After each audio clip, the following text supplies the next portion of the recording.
ഹോട്ടലിൽ ഭക്ഷണം കഴിച്ചതിന് ശേഷം പണം നൽകാൻ വൈകിയതിനെ ദളിത് യുവാവിന് നേരെ ആൾക്കൂട്ട ആക്രമണം. കോഴിക്കോട് പന്തിരിക്കരയിൽ കഴിഞ്ഞ മാസമാണ് സംഭവമുണ്ടായത്. മുതുകാട് സ്വദേശി മിജിൻസിനാണ് മർദ്ദനമേറ്റത്.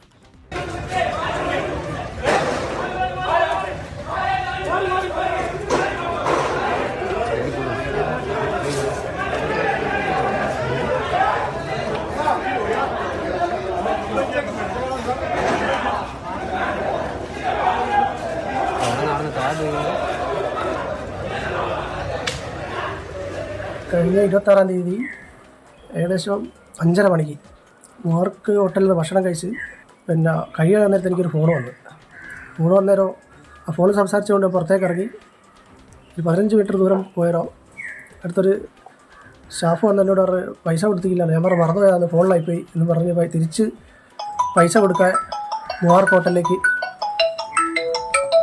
കേഷ്യറിലേക്ക് വന്നപ്പോൾ അവിടെ ഉണ്ടായിരുന്ന അഷറഫ് എൻ്റെ വേളയ്ക്ക് പിടിക്കുകയും അടിക്കുകയും ചെയ്തു. അടികൊണ്ട് ഞാൻ ബിൽഡിങ്ങിൻ്റെ മുകളിലേക്ക് പോയി. പഞ്ചായത്തിൻ്റെ ഒരു ബിൽഡിംഗ് ഉണ്ടായിരുന്നു. അവിടെ കിടക്കുന്ന സമയത്ത്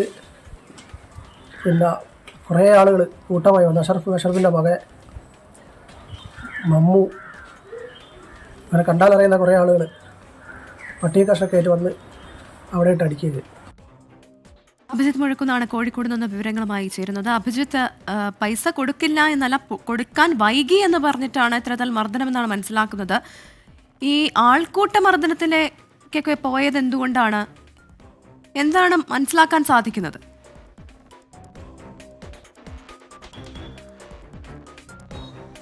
പ്രവിത, ഏകദേശം 2 ആഴ്ച മുൻപ്, കൃത്യമായി പറഞ്ഞാൽ കഴിഞ്ഞ മാസം 26-ന് നടന്ന സംഭവമാണിത്. ഈ മർദ്ദനമേറ്റ മിജിൻസിൻ്റെ പരാതിയിൽ നിലവിൽ 5 പേർക്കെതിരെ പെരുവണ്ണാമൂഴി പോലീസ് കേസെടുത്തിട്ടുണ്ട്. മിജിൻസ് പറയുന്നതനുസരിച്ച് സംഭവം ഇങ്ങനെയാണ്. ഈ പന്തിരിക്കരയിലുള്ള മുബാറക് എന്ന ഹോട്ടലിലേക്ക് മിജിൻസ് ഭക്ഷണം കഴിക്കാനെത്തുന്നു. ഭക്ഷണം കഴിച്ചു കഴിഞ്ഞതിന് ശേഷം ഇദ്ദേഹം പണം നൽകാൻ മറന്നുപോയി പുറത്തേക്ക് ഇറങ്ങി. മൊബൈലിൽ സംസാരിച്ചുകൊണ്ടാണ് പുറത്തിറങ്ങിയത്. അപ്പോൾ ഈ ഹോട്ടലിലെ ഒരു ജീവനക്കാരൻ വന്ന് പണം എന്താണ് നൽകാത്തതെന്ന് ചോദിച്ചു. മിജിൻസ് തിരിച്ചു വന്ന് പണം ഈ കാഷ്യർക്ക് നൽകുന്ന വേളയിലാണ് ഈ കാഷ്യറായ അഷ്റഫ് ഇയാൾക്ക് നേരെ ഇത്തരത്തിൽ ജാതീയമായ അധിക്ഷേപം നടത്തി മർദ്ദിച്ചത്. ഒപ്പം അതിനുശേഷം ഇയാൾ പണം നൽകുന്നു. തുടർന്ന് അടികൊണ്ട് അവശനായ മിജിൻസ് സമീപത്തുള്ള ഒരു കെട്ടിടത്തിൽ വിശ്രമിക്കുമ്പോൾ അവിടേക്കെത്തിയ ഈ അഷ്റഫും കൂട്ടാളികളും ചേർന്ന് ക്രൂരമായി ഈ മിജിൻസിനെ മർദ്ദിച്ചു എന്നുള്ളതാണ് ആരോപണം. ഈ മരവടികൾ ഉപയോഗിച്ച് ശരീരത്തിലൊക്കെ മർദ്ദിച്ചുവെന്നും മിജിൻസ് ആരോപിക്കുന്നുണ്ട്. ഏതായാലും ഈ സംഭവത്തിൻ്റെ ദൃശ്യങ്ങളാണ് നമ്മളിപ്പോൾ കണ്ടത്.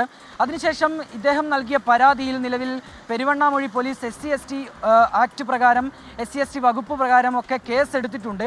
ഇതിൽ വധശ്രമം ഉൾപ്പെടെയുള്ള വകുപ്പുകൾ ചേർക്കുന്നില്ല എന്നുള്ളതാണ് ഇപ്പോൾ മിജിൻസ് ഒരു പരാതിയായി ഉന്നയിക്കുന്നത്. ഏതായാലും SC/ST വകുപ്പ് പ്രകാരം എടുത്ത കേസാണ്. അതിനാൽ തന്നെ DYSPക്കാണ് അന്വേഷണ ചുമതല. പേരാമ്പ്ര DYSPയുടെ നേതൃത്വത്തിൽ നിലവിൽ അന്വേഷണം പുരോഗമിക്കുന്നു എന്നാണ് നമ്മൾ മനസ്സിലാക്കുന്നത്.